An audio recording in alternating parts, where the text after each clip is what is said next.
This is Alden Buckley at Alden High School, where AI is being used in classrooms to enhance student learning. If I had to Google every single one, it would have taken me like 2 hours. Alden High School students discussing how they're using AI for regular schoolwork and projects. You can't really avoid it. You can't put your head in the sand. Alden High School teacher Colin Debkowski is using it for his English and multimedia classes.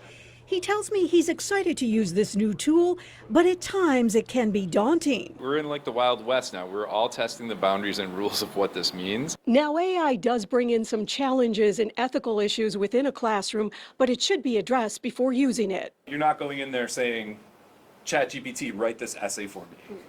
But more like, I wrote this, how can I improve it? So some kids are going to push the envelope really far. Some kids are going to accidentally use it in ways that weren't quote unquote approved.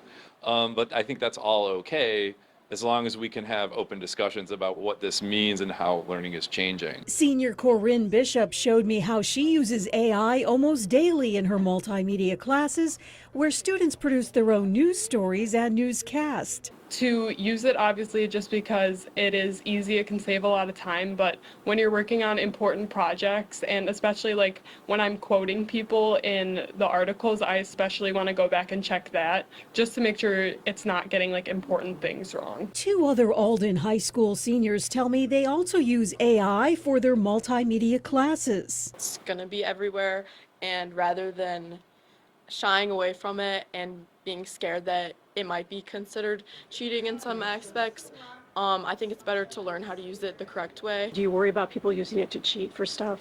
I mean, classes outside of English, I would say no, but like English, yes, because that's like very much so writing and stuff like that. But in multimedia production, not really. But both describe a downside to using this artificial intelligence. Sometimes it is very repetitive. It uses a lot of the same like words and phrases that you can tell are just like ChatGPT-isms that you kind of have to humanize and edit. Sometimes it's just very automated answers, especially like if you ask it to write you something, sometimes it is not humanized at all. Alden Buckley, 7 News, Alden.